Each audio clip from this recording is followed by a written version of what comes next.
Okay, I'm going to call the Planning and Environment Committee meeting to order. The City of London is committed to making every effort to provide alternate formats and communication supports for council, standing or advisory committee meetings, and information upon request. To make a request for any city service, please contact accessibility@london.ca or 519-661-2489, extension 2425. To make a request specific to this meeting, please contact pac@london.ca. Are there any disclosures of pecuniary interest from the committee? There being none, I will proceed on to the consent matters. I am going to be pulling item 2.2. Are there any other matters that need to be pulled?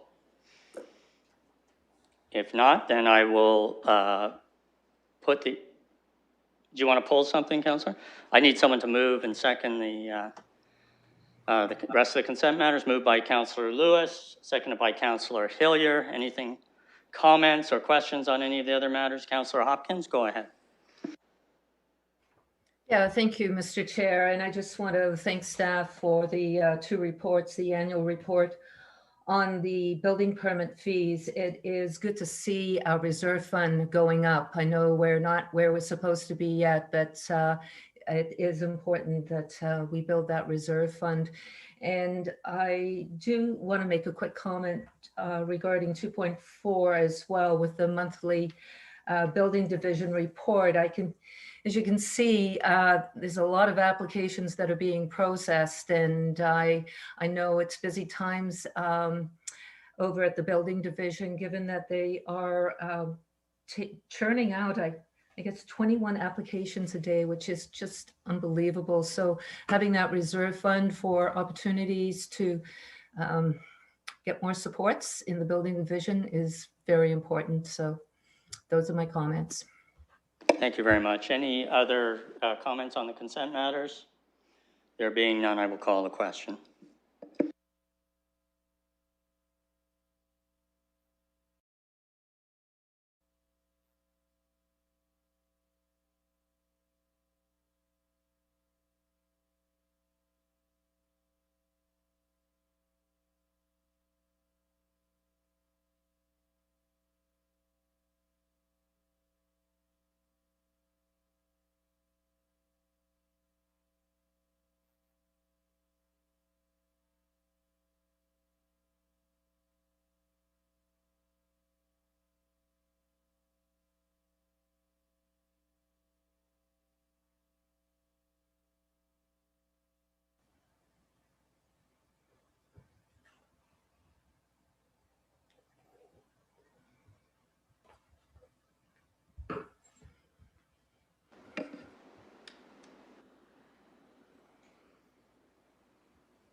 Are we okay or just waiting?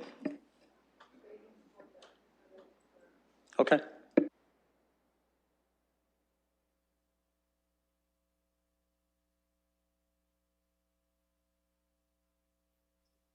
Councillor Squire, I just need you to vote, please. That's all. Sorry. So you have.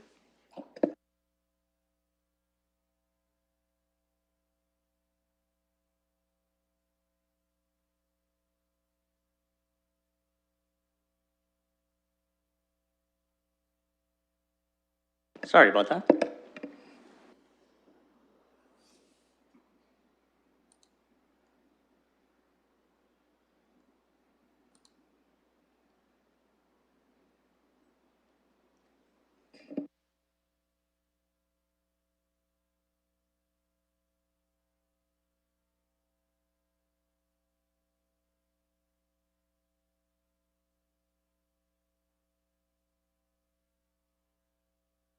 Closing the vote, the motion's passed 5-0. And I'll now turn to item 2.2. Asked to be pulled. Councillor Lehman.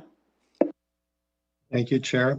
In the recovery grant program structure, it says the program is available to fix or prevent damage related to vandalism. It also says that before work has to be started, the application has to be received and approved. My concern is that if there's some forms of vandalism that need to be fixed sooner rather than later, through you to staff, how long does it take to get approval on an application? Someone from staff could address that question, please. Through the chair, based on our current timelines for our loan programs that this recovery grant program is kind of following the structure, we can turn it around pretty quickly. It could be even a day if the application that comes in is complete and has all the required information. I can make it a priority of mine to review it immediately.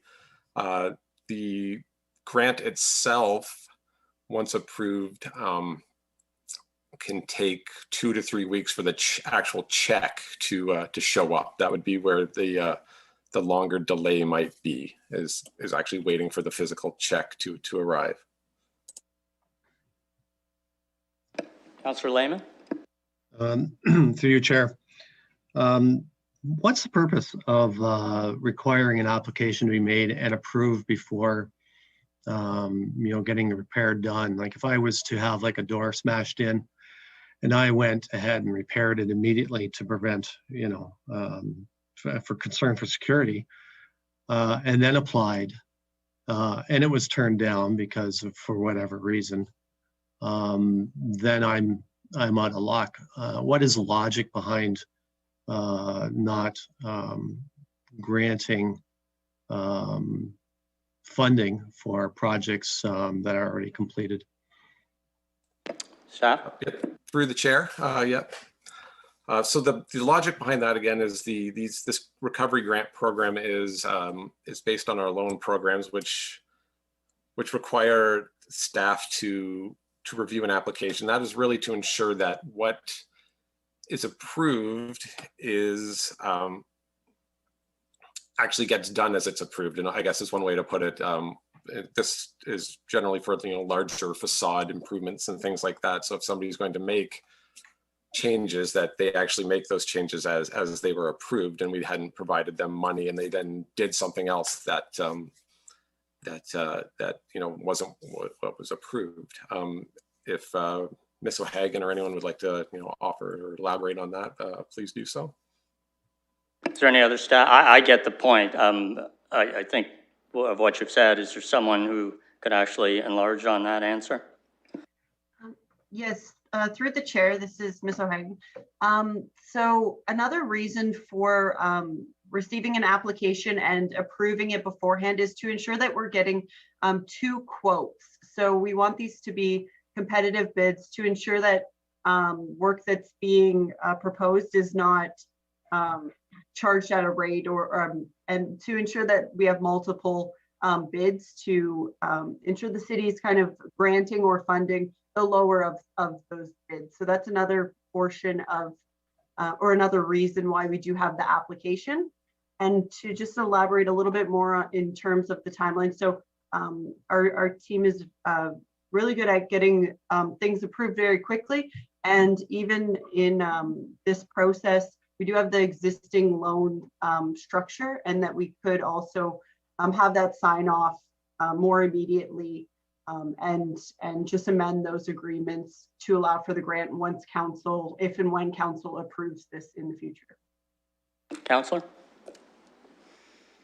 Yeah, again, if I have a window smashed or a door smashed, I need to get fixed right away. I don't know if I have time to go around and getting quotes. A big window could be $1,000, a substantial amount of money. And there's not a lot of firms in London that actually do that work. I just don't want to impede the spirit of this recovery grant program with undue delay.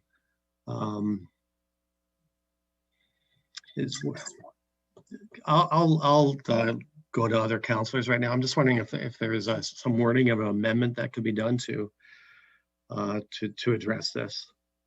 Councillor Hillier? Thank you. Yes, I'm going to go down the same road he's going a little bit. So this is not for emergencies or urgent work. So I'm looking at this and it says street facing facade windows and facade door replacement. So I'm assuming that's not damaged by vandalism or other. But I'm looking farther down the list and it says on page 21, the following fees are not eligible. Non-property related improvements such as hiring of security guards. Security guards would have stopped a lot of the damage to begin with. So I think we're in a circle here. Is it correct that security guards cannot be used? I'll pass it on to staff. You mean that you can't use this money to hire security guards? That's Correct. That's the question. If staff would like to just say yes or explain it. Through the chair, you would not be able to hire things like security guards. Community improvement plans through the Planning Act wouldn't allow that. These community improvement plans are designed for more permanent and physical changes to buildings, such as replacing a door or fixing a window, but it would not be for hiring staff. Councillor? Thank you. It just seems like we're going to go in a circle because we're not going to stop the damage and we're going to keep going back to the program. Anyone else have any comments or questions? Councillor Hopkins? Yes, thank you, Mr. Chair. I do have a question about these bylaws that we are going to be recommending tonight regarding supports for financial incentives to the 5 areas in our city that have CIPs. I do have one in my area in Lambeth, and we do not have, as far as I know, a BIA or an active business group at the moment. And part of the challenge, I think, when we bring forward these incentive programs, there's a lack of information in the community is my concern, especially if you do not have a BIA. And I do have a question through you to staff about how the city will be sharing this information with the community. I think we do need to do some advocacy. I know I'm doing it as the councillor of my ward, but wanted to know what the plans are for the city to get this information out to the businesses. Staff? Yeah, through the chair. So staff considered how to advertise and provide notification about the grants today. So we intend to work with communication staff and we will be reaching out to them soon to help provide targeted communication to not just the 2 areas that don't have a BIA, but all 5 CIP areas where the recovery grant might apply or will apply. And that is to inform owners and tenants of the recovery grant program after council considers PEC's decision on this report. So this notification will likely include probably at a minimum a mail out to property owners and tenants to share information on the new grant. But I hope working with communication staff, we will also be able to see what other options are available, maybe social media, or if there's a community association that business owners are also involved in, that maybe through their newsletter. We do recognize that uptake of the program in the areas without a BIA may be slower.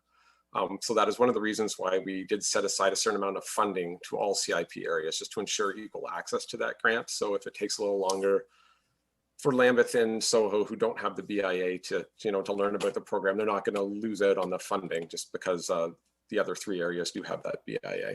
Thank you. Thank you. Do you have a follow-up, Councillor Hopkins? Yes, I thought I may, Mr. Chair, and I am having problems with my internet too, so please forgive me here if I tend to disappear. I do think it's really important that we at the city try to do our uttermost in supporting all CIPs. Obviously, I'm glad to hear landlords and tenants will be getting notices, but if further mail outs or supports to Soho, for instance, and to Lambeth to get that word out, I think is extremely important. I have found with my experience, it's a lot of businesses that have no idea what's going on. I like the idea of getting in touch with community groups, Facebook pages as well is also important, but there has to be that emphasis in getting the word out to all businesses in the City of London, especially those that do not have BIAs. So just want to make those comments and thank you. Thank you. Councillor Lewis?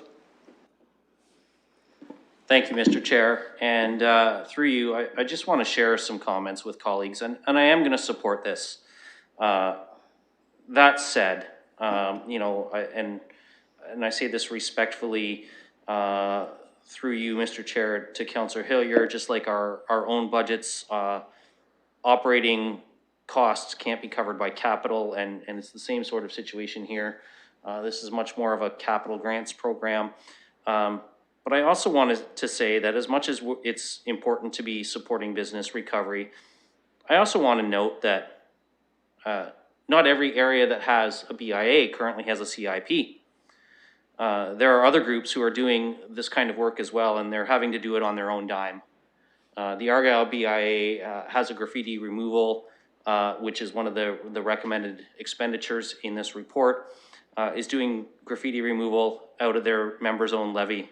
Likewise, they have actually contracted a security service to help provide some security measures to BIA business members in the Argyle area. There needs to be a community partnership here.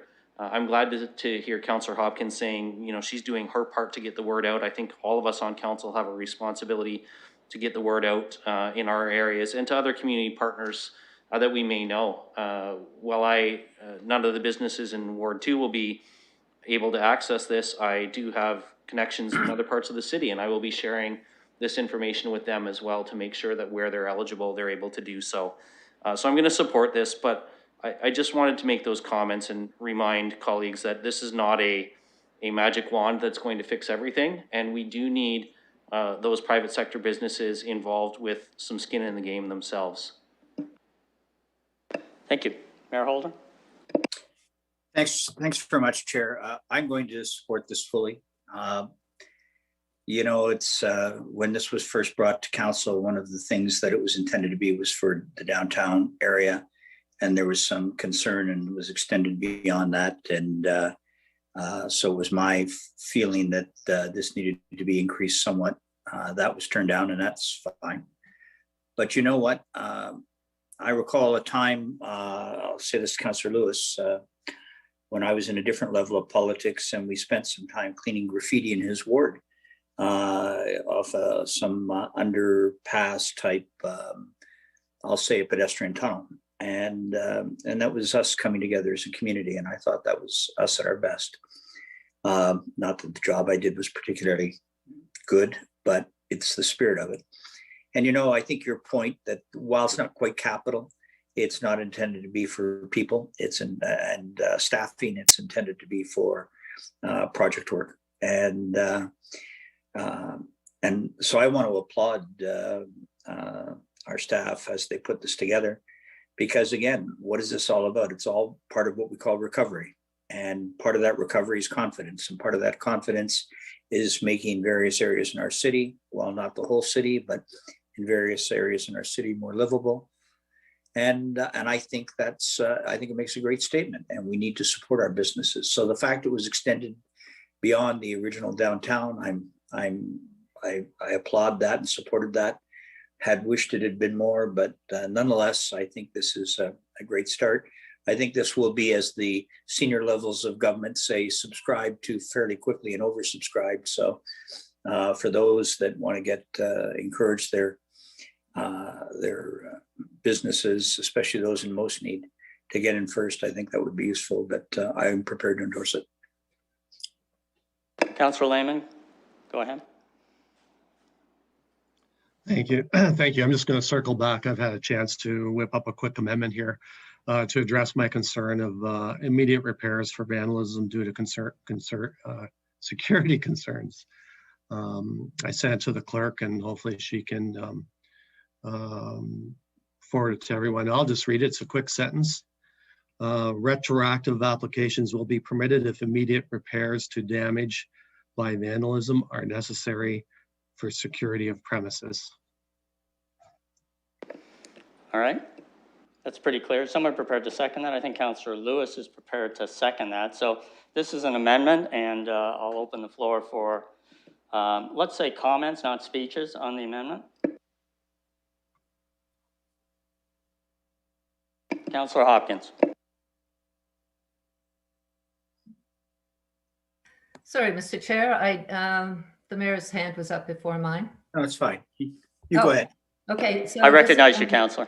Thank you. I just didn't want to step in the way there. I do want to speak to the amendment then, and not having seen it.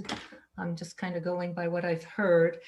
And that is immediate or retroactive. I just need to know a little bit more specifics about this motion. And I would like, through you, Mr. Chair, to go to staff with any concerns that they may have. That if we can do this, this is going through a community improvement plan. And from what I understand, this recommendation is dealing with the programs that are already existing in these CIPs. And they may be different in each CIP, but it's extending the programs that are already existing. So I just need clarification if indeed we can do that.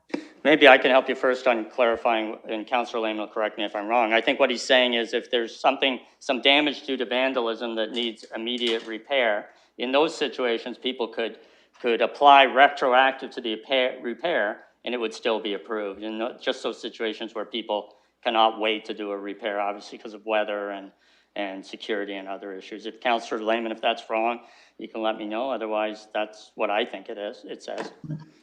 You're correct, Chair. Thank you. Mr. Mayor? I'd like to understand. On the amendment? Go ahead, Councillor Hopkins. Hey, Councillor Hopkins, Yeah, you weren't thank you. finished? Go ahead. Thank you for that clarification, but I just want to get through the chair to staff on their comments to this. Sorry about that. I just forgot that as Councillor Lehman spoke. Go ahead, Scott. Through the chair, it's Mr. Barrett speaking. One of the issues with the retroactivity is that the repairs have to be eligible repairs. I'll give you a quick example. If it's a designated heritage structure within a heritage conservation district, usually a heritage alteration permit is required. And this would not allow it to be able to go for that purpose. I understand what it is that the councillor is trying to achieve, but as Councillor Hopkins noted, this is built on our existing programs. The notion of retroactivity is in fact one that has been in place since any of the city's financial incentive programs have come forward, because it's always been want to ensure that what is being applied for meets the purpose of what the program is for. And then secondly, to ensure, as Ms. O'Hagan noted, we get two quotes so that we've always provided the grant or the loan based on the lower of the two quotes. The last thing I just wanted to add is that in a lot of these situations, and I understand again what the councillor is coming from, it would be emergency repairs that would be done. So in most instances, you're not going to get the new window or the new glass immediately. They would likely hoard until they were able to get that. So I don't know that there's in fact going to be that big a gap between actually making the application for the repairs and actually being able to let them know that application has been approved. But we're in the committee's hands, but there are some significant concerns around retroactivity and where staff may be if in fact a repair has been made that wouldn't be an eligible repair. It might have been seemed to have been related to some vandalism, or it might have been something on vandalism that in fact is not an eligible repair. So that's the one concern that we do have on the retroactivity. Yes, go ahead, Councillor Hopkins. Yeah, if I can do a follow-up, I appreciate staff's comments, because I find community improvement plans are unique to every area. They're not all sort of blanket across. And I appreciate Councillor Lehman's concerns about how to get the supports there for vandalism. Is there an opportunity, or what would the process be for a business owner if he has found that he has had a broken window? What are there any? Is there any opportunity within this program for supports there? Staff? Through the chair, again, because these are tied to community improvement plans, they're very specific. These are long-term capital improvements. It is a repair, or in this instance, it would be a replacement, or the fixing up of damage that would be a permanent repair. So it's not intended for sort of the quick fix. So that's what I'm saying. Like the hoarding or the temporary plywood would not be something that is intended to be covered under this. The final and permanent replacement and repair is what would be intended to be covered under this program. And thank you for that. And I can think of one situation in my ward that there are repairs through vandalism and nothing's being done at the moment. And obviously that business owner wouldn't be able to apply for it through the CIP, the Lambeth program incentives that exist in the CIP. So thank you for that clarification. And I just appreciate the conversation here. Mayor Holder? Thanks very much. First to Councillor Lehman, who's put I don't see the, because I'm on Zoom and I don't have access to the amendment. Can you clarify what you meant when you added the word security into your amendment? What was that intended to be, please? Well, if like this is not a, sorry, Chair, I kind of went off. Am I okay to speak, Chair? Yeah, go ahead. Okay. I guess if a door gets kicked in or a window smashed, it opens your premises to for security. And so I guess I was trying to narrow it down as much as possible to reflect staff's concern and concerns about the program in general. That this is to really limit the scope of where people could retroactively apply for compensation or for help. If it's a security issue, which in case a door or a window is, you have to move fast, and sometimes plywood doesn't do it. Plywood will do it for maybe a overnight, but you got to get glass in there immediately or get the door fixed immediately to secure your premises and your business for the next day. So that's the intention by adding security. Thanks, So, Chair, Councillor. Mayor, go ahead. Yeah, so thank you, Councillor. So Chair, through you to Mr. Barrett, is this designed to accommodate responses to criminal activity, or is this intended to be a proactive response to facades and improving the look of old buildings, putting in certain attractions to the features of a property to make it more attractive? Could you help me with that a little bit? Go ahead, Staff. Thank you. Through the chair, and actually I would refer you to page 15, and this is to increase the funding for the existing programs, but page 15 provides a little bit of the rationale. So it's to reduce the financial burden when making modifications to private property because of increased health and safety requirements.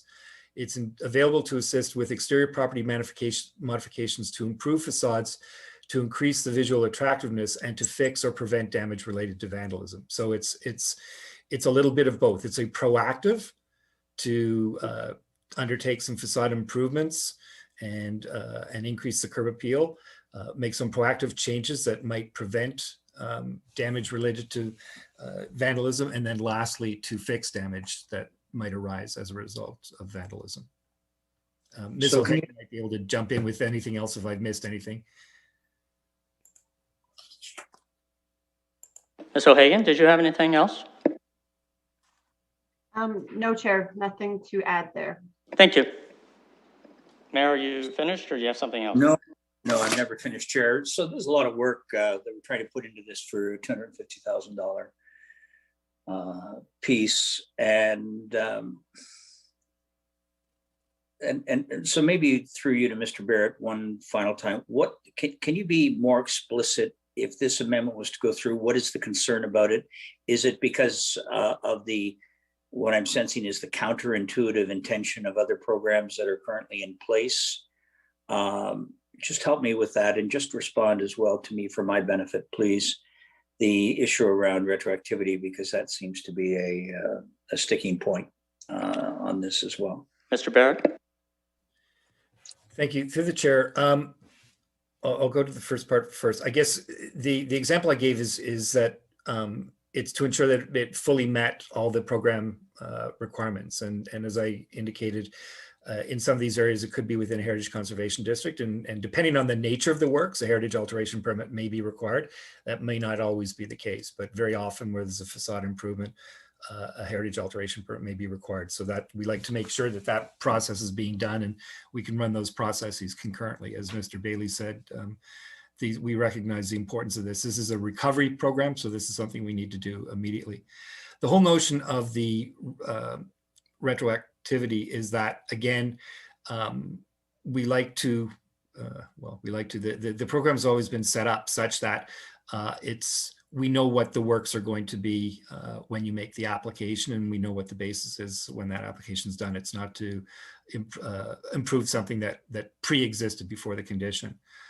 If I made one suggestion, if the committee feels that it's important to allow for these retroactive, would be to set a back date so that it would in fact be not retroactive beyond when it is that this committee or council makes their decision, so that we know it's sort of a go forward.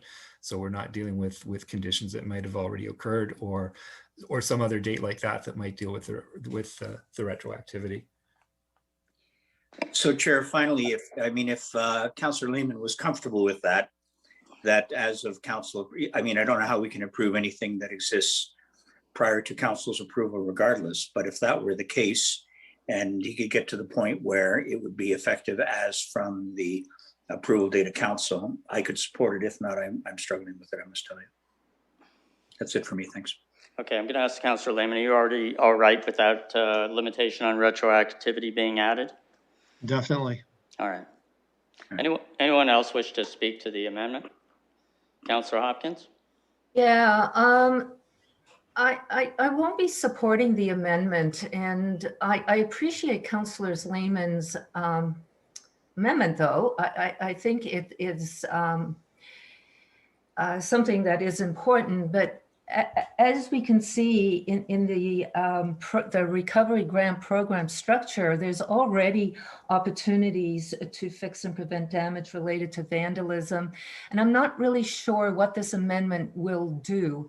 And my concerns around proactive or is it proactive or retroactive, sorry, is very concerning, regardless if you've got a timeline on it or not. We're not talking about a lot of money here.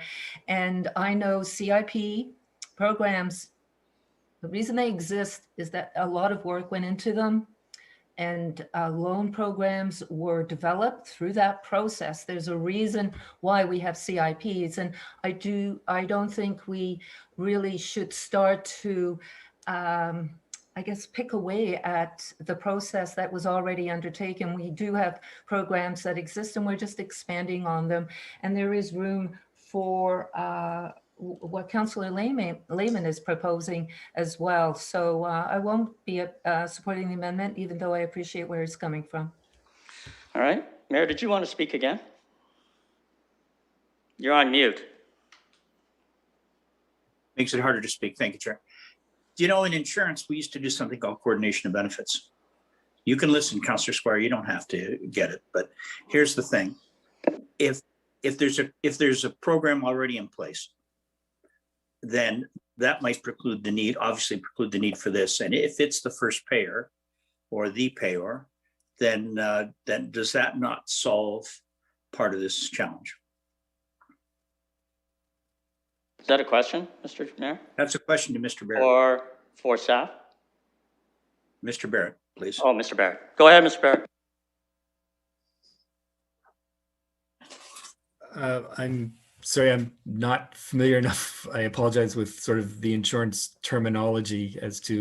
Counselor Squire is, he can respond to that, I'm sure. All it means, I'm Chair, not, through you. sorry, I'm not sure why you would want me to respond to your question. I'm not a member of staff and I'm not going to respond to your question. I'm sorry. Yeah, Go I'm sure ahead. you won't. So if I might please, all it means in this kind of a system, Mr. Barrett, if there's another program that pays, it takes precedence over this program here. So if, as Councillor Hopkins indicated, there was already a program currently in place, then ours won't respond. And therefore you don't have an issue. So you coordinate the program. So it's basically an exclusion, if you will. I don't know if that solves your problem or not, Mr. Barrett, in terms of overlap or confusion about other programs. If they exist, this doesn't pay. Go ahead, Mr. Barrett. Thank you. Through the chair, those other loan programs, the existing loan programs are already in place, and they sort of cover much the same thing. So this was above and on top of those. So I'm not too sure how that would work. I think the only way the exclusion would work, given that the mayor noted insurance, is that the insurance would pay first and then we would pay. And I'm not too sure that that's the ladder that we're trying to get into on these programs. Through the chair, I'm trying to, this is not a Solomon response, just trying to find an accommodation that if there's already a current program that's in place, it becomes the payer. If it's the payer, obviously we aren't, you don't double pay. In which case, any of those that would apply for vandalism, damage, whatever, and there's a program in place already, then one of the exclusions under this contract or under this program would be that if they initiate the process, we don't play or pay. I'm trying to make it simpler, but I thought that was simple.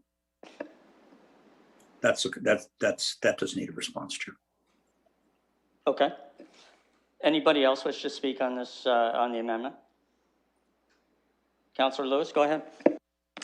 Thank you, Mr. Chair. I'm sorry, I just need to get some clarification through you from our staff with regard to the mayor's suggested amendment to the amendment in terms of the coming into force after the approval of council and the retroactivity. Through you, were staff suggesting that nothing retroactive pre-council approval, or was there a suggestion, and if I misheard Mr. Barrett, I apologize, but the way I was hearing him, it was a suggestion that the retroactive eligibility should be limited to a certain time frame, i.e. Retroactive within 30 days of the repair or something like that for the application to come in. So I'm just looking through you for some clarity on that. Mr. Barrett? Through the chair, my response was more tied to the first, which was that council would essentially set a date by which they would accept applications, and anything that had occurred before that date would be considered to not be eligible.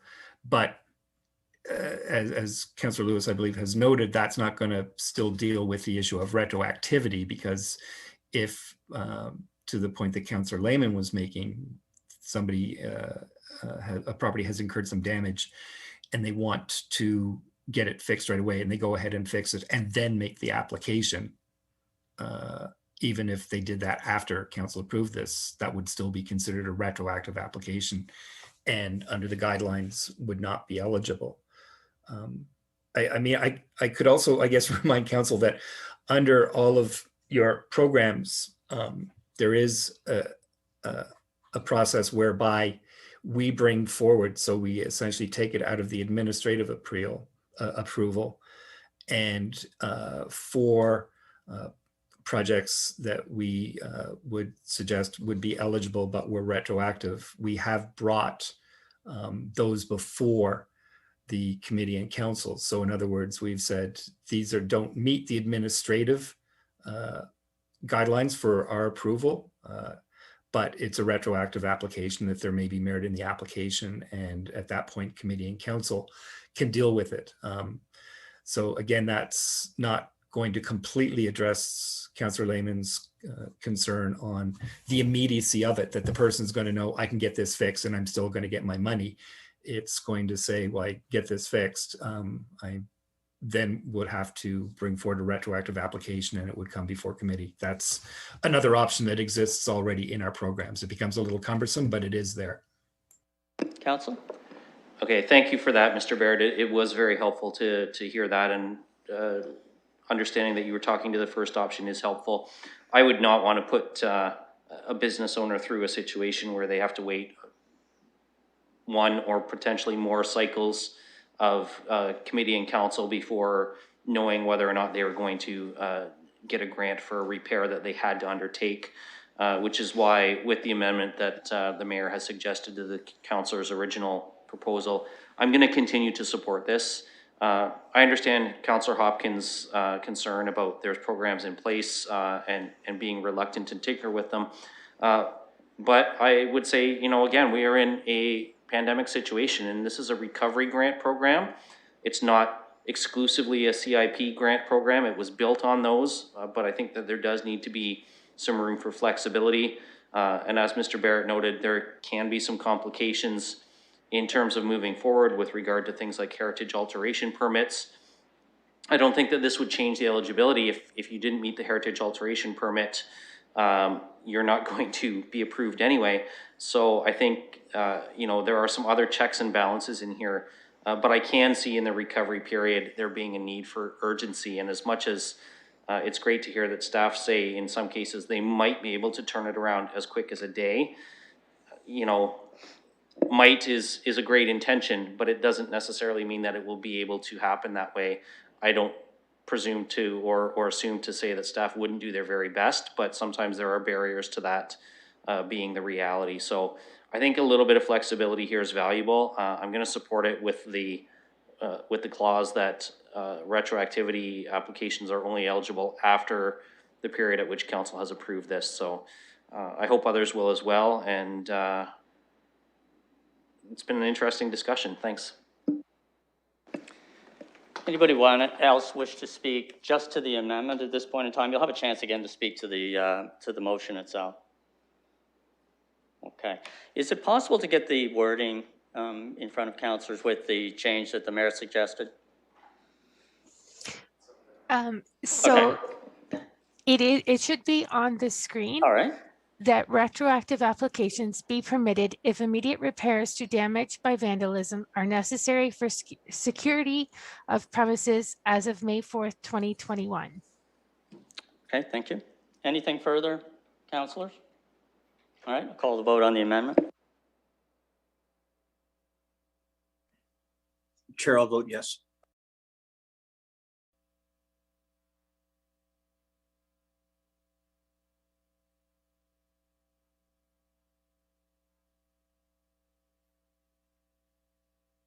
All right, I've been informed that this passes. We're going to need amended bylaws, so I'm supposed to ask staff how long that's going to take. Is this in the concern of whether it'll be available for council or? All right. All right. Can staff help with that? Through you, Mr. Chair, we can work with clerks to amend the bylaw. Thank you very much.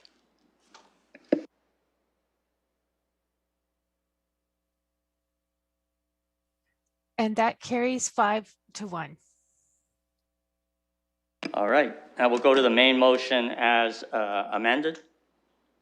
Anybody else wish to speak? Can I turn the chair over to the vice chair for 1 second? I have the chair. Go ahead, Councillor Squire.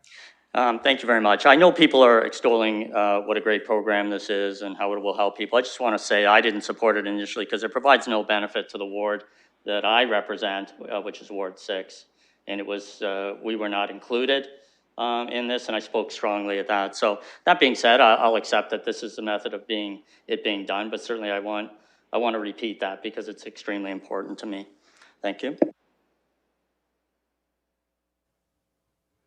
I have no one else on the list, and I'll return the chair back to the chair. Thank you very much. And is there anything further? Councillor Hopkins? Go ahead. Yeah, I just want to follow up with what the mayor spoke about, the importance of this being a citywide recovery initiative through our CIP programs. I think that is very, very important to note here. And I, as much as I didn't support the amendment, I don't think there was any reason to do it, or I don't think we should complicate this recovery process. I will be supporting it moving forward because I cannot not support it. It's that simple. It is an important program. I appreciate what Councillor Squires said, but for areas in the City of London that have these community improvement plans, and a lot of work went into developing them and making them happen, they are important to the community, and for that I will always be supportive of CIP. So those are just my thoughts, and I know this will be going to council as well. Thank you. Anything further? All right, I'll call the vote. Chair, I'll vote yes. Sorry, Mr. Chair, I need a mover and seconder of the main motion. That's my with fault. the revised Moved bylaw. by Councillor Lewis, seconded by Councillor Lehman. I'll call the vote. Chair, I'll still vote yes.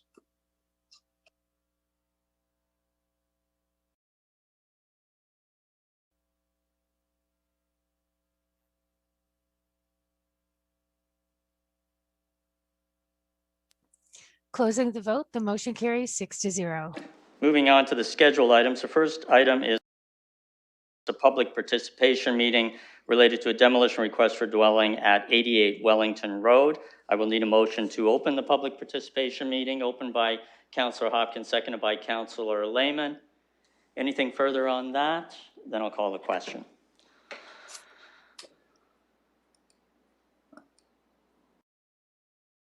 Sorry, Chair, as we do, are we considering schedule items 3.1 and 3.2 together through this, or are you doing them separately? Separately, Mayor. Thank you. Closing the vote, the motion carries 6-0. All right, staff report, please. Good afternoon. This is Kyle Gonyu, Heritage Planner. The demolition request for 88 Wellington Road is for a heritage listed property. It was listed in 2017 as a recommendation of the Latch, arising from the Cultural Heritage Screening Report prepared for rapid transit. The building at 88 Wellington Road was built in 1907, and it's a 1.5-story residential structure, demonstrating influences of the Queen Anne Revival architectural style. A cultural heritage evaluation report was prepared as part of the Wellington 35 group share, using the criteria of Ontario Regulation 906.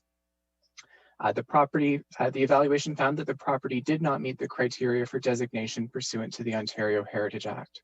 The Stewardship Subcommittee was previously consulted, and the Latch consulted at its meeting last week with their report as item 4.3 on the added agenda. Notice was also sent out to property owners within 120 meters, and one inquiry was received. The recommendation before you tonight is to remove the property at 88 Wellington Road from the Register of Cultural Heritage Resources, allowing the demolition to proceed, but with a recommendation to salvage the stained glass windows prior to the building's demolition. Thank you. Thank you very much. Any technical questions at this point in time? There being none, I will look for any public participation. I'm not sure if there is any. Just checking.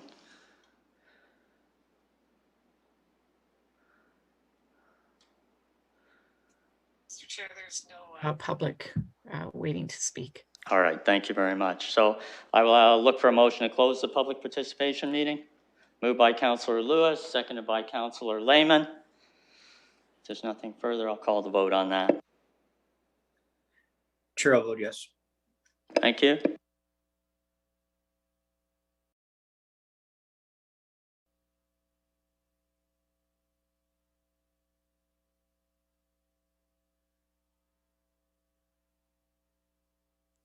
Closing the vote, the motion carries 6-0. All right, we can, unless there's some discussion or question, to move and second this, and then we can have any additional discussion.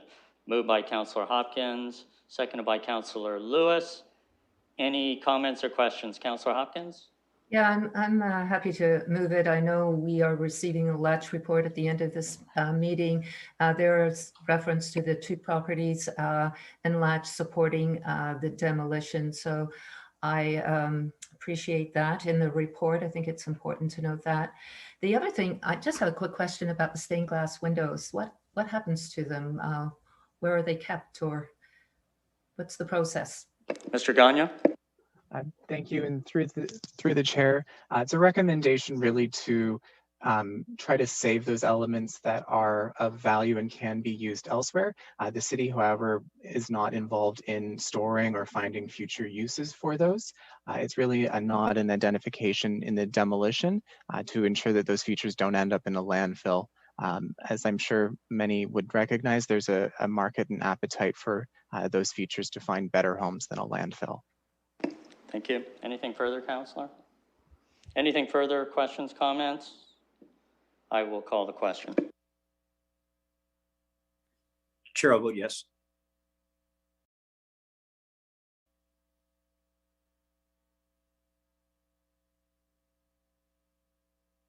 Closing the vote, the motion carries 6-0. We'll move to point 2, which is a public participation meeting with relation to 92 Wellington Road. Need a motion to open the public participation meeting. Moved again by Councillor Hopkins, seconded by Councillor Lehman. Anything further on that? There being none, I will call the question. I'll vote yes, Chair.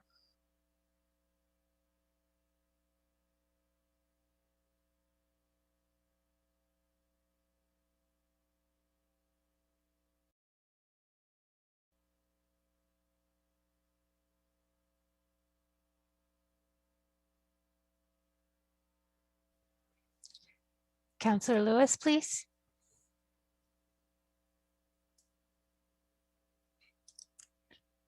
Closing the vote, the motion carries 6-0. Mr. Gagnon, I assume you're...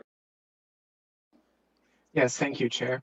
The property at 92 Wellington Road was also added to the Register of Cultural Heritage Resources in 2017, arising from a recommendation of the latch during the Rapid Transit project. The building at 92 Wellington Road is a one-story residential structure built in 1949. A cultural heritage evaluation report was completed for the property following the TPAP transit project assessment process, where the property was evaluated using the criteria of Ontario Regulation 906. The evaluation found that the property did not meet the criteria for designation. The Stewardship Subcommittee was previously consulted, and the Latch consulted at its meeting on April 14th, with the Latch's comments in their report as item 4.3 of the agenda. Notice was sent out to property owners within 120 meters, and one inquiry was received. The recommendation before you is to remove the property at 92 Wellington Road from the Register of Cultural Heritage Resources to allow the demolition to proceed. Thank you. Thank you. Any, if there's not any questions or comments initially, perhaps someone can move and second this. Moved by Councillor Lehman, seconded by Councillor Lewis. Questions, comments, please? There being none, I will call the question. Chair, I'll vote yes.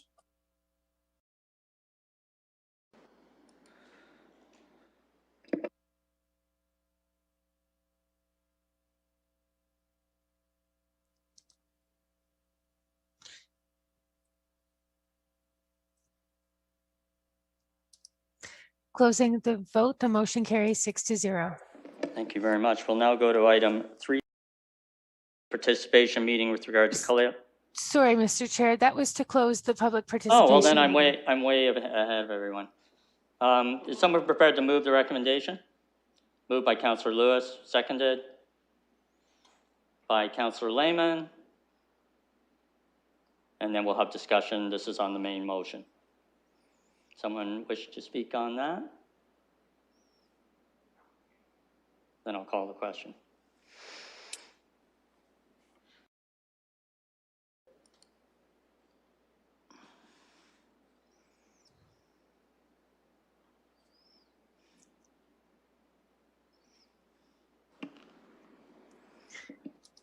Closing the vote, the motion carries 6-0. Thank you very much. public participation meeting with regard to Kaleli South in East Basin environmentally significant area. And there are some changes, I think, to what was originally proposed. So I just let Mr. Barrett explain those before we go to the public participation meeting. Thank you. Through the chair, what we've put in front of you on the added agenda for the purpose of the committee and the public is a revised recommendation and then the revised bylaw. Quite simply, the only difference in the recommendation is that it makes explicit reference to the property located at 2065 Kalali Road, and it excludes that property from these bylaws. And then the 3 bylaws that were attached were just clarified to indicate that that property is not included within this. We brought that forward because that should address any issues or concerns that the committee might have with respect to referring the matter back to address the concerns of the property owner at 2065 Kalali Road. I can advise the committee that that property is part of a group of appeals from Auburn related to the London Plan. And we are prepared to speak with the property owners to address the concerns that they've noted in their communications to you. So for that reason, we've brought forward the amended recommendation and bylaws that would exclude that property. And with that, if the committee requires any further information, Mr. Smith is available to provide a presentation at the committee's call. Thank you very much. We'll deal with that in public participation then. So I need a motion to open the public participation meeting. Moved by Councillor Hopkins, seconded by Mayor Holder. Anything on that? Then we'll call the vote. Chair will vote yes. Thank you.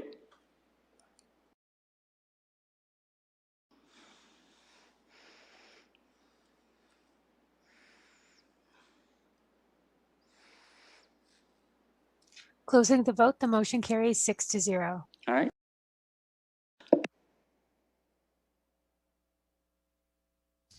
Hi, Craig Smith, Senior Planner.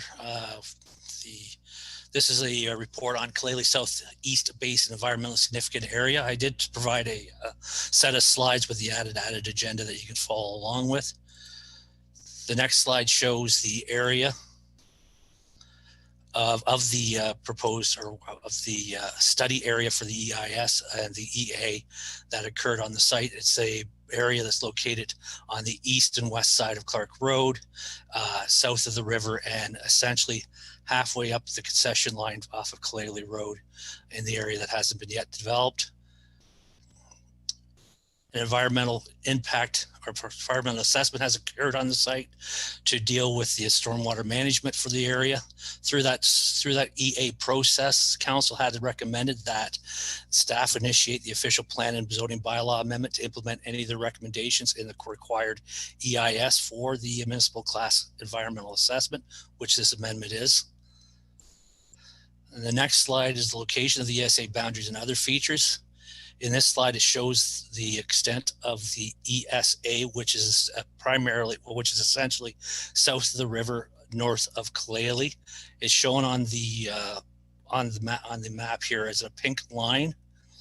It is the original ESA is the hatched yellow line. So there are areas that are being included that were excluded from the ESA boundary prior to that. Also on the map, they show features that that have not been evaluated fully, but should have evaluation further through the development process.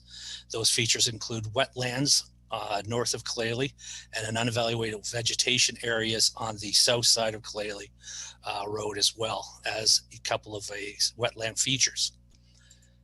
The amendments themselves, the amendments to Schedule A, which is the next slide, is from the low density residential and multifamily medium residential to environmental review, and from open space to environmental review as well. So there is some location, the intent is to have the environmental review to identify the features in the EIS so that they will have further study as such time comes forward. Schedule B itself has been amended, and the amendment is to include the unevaluated wetlands that were located on through the EIS, and to amend for the ESA boundary to match the ES boundary as is delineated through the environmental impact study as well. And also the vegetation patch will be identified as unevaluated and requiring further study. The next map 1 of the London plan, reiterates the official plan, but it just is for the London plans designations. And they also go from neighborhood to environmental review, and neighborhood and green space also to environmental review, noting the features as they were attached or as they were brought forward through the environmental impact study. Map 5 to the London plan has also been amended, once again, to ensure that the ESA boundary that has been delineated and demonstrated through the EIS is shown and is protected the features within the ESA, and also to place the unevaluated wetlands as were identified, and the unevaluated vegetation patch as was identified onto the maps for further review. The zoning map itself shows the extent of the zones. It shows the locations of the ER designation, and the ER designation is for those unevaluated patches and unevaluated wetlands to ensure that, once again, that prior to development on the site, that there will be further environmental impact studies done to determine the actual significance of these features. Also, the OS5 zone has been applied to the whole of the ESA. The OS5 is the most prescriptive zone that has the only conservation uses allowed within that zoning, and will protect the features as identified in the environmentally significant area through the environmental impact study. So finally, the amendments meet the intent of section 2.1 of the provincial policy. It meets the intent of the official plan and the London plan. The amendments to zonal lands will protect the ESA for conservation uses only. And the proposed amendments represent good planning and are an appropriate use of the lands. That's my report. Thank you very much. Any technical questions only? There being none, then we will go to see if there's any submissions from the public. Mr. Chair, there's no members of the public waiting to speak to this matter. All right, thank you very much. I'll just have to bring a motion in to close the public participation meeting. I need a mover. Moved by Councillor Lehman, seconded by someone, I'm hoping. Mayor Holder. Anything further? Then I'll call the question. Chair, I'll vote yes. Thank you.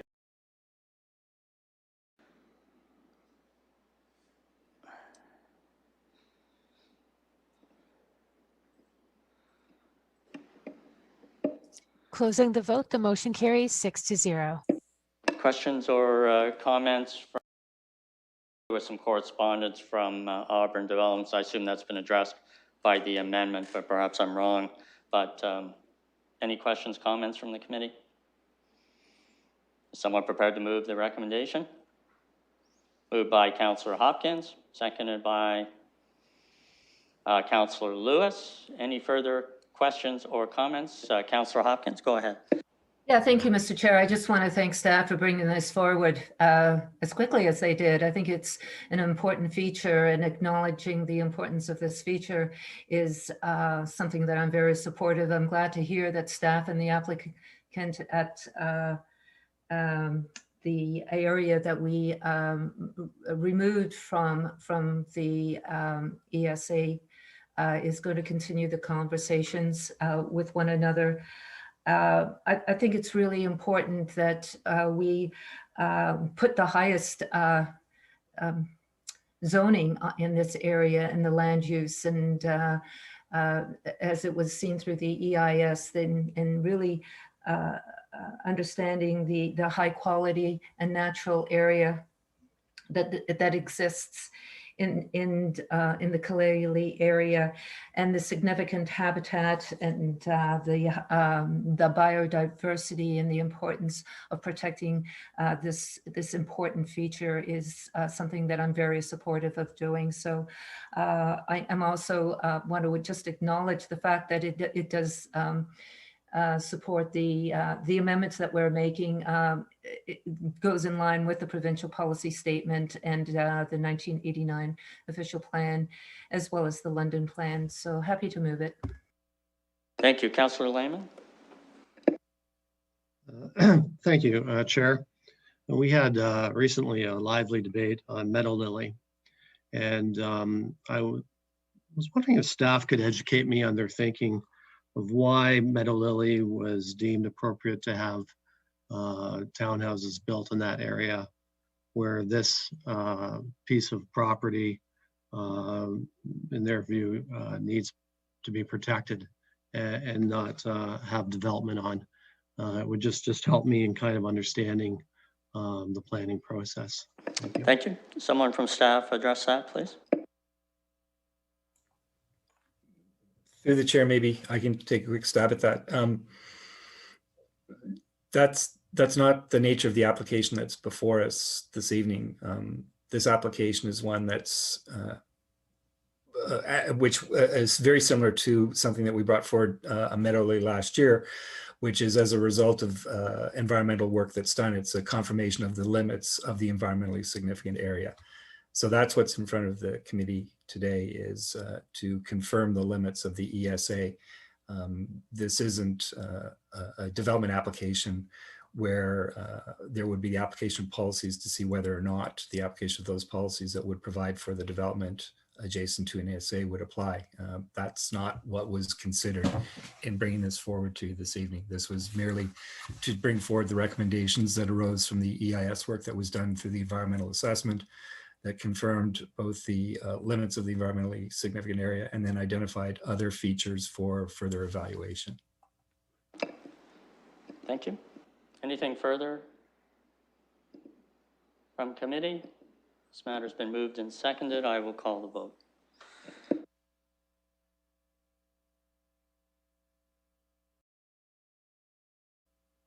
Chair, I'll vote yes.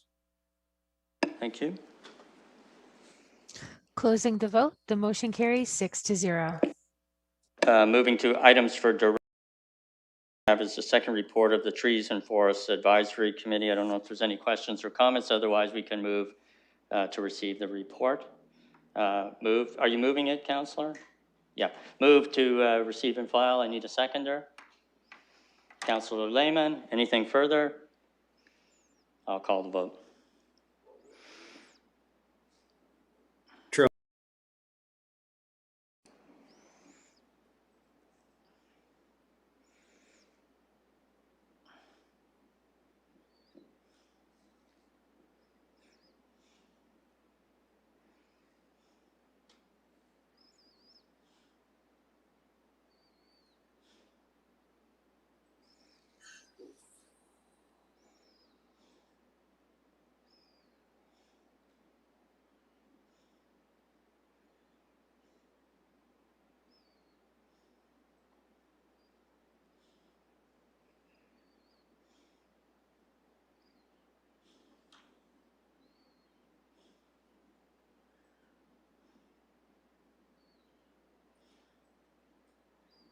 Closing the vote, the motion's passed 6-0. Next matter, 4.2 is the Committee on the Environment. It's another report. Is there subject to any comments or questions about the committee report? Just need a motion to receive and file. Moved by Councillor Lewis, seconded by Councillor Hopkins. Anything further? And I'll call the vote.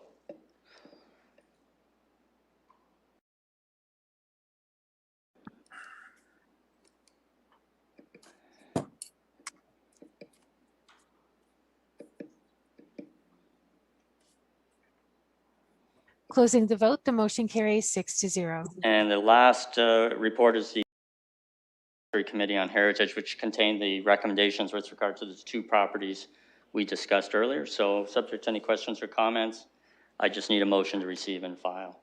Moved by Councillor Lewis, seconded by Councillor Lehman. Any comments or questions? Then I'll call the vote.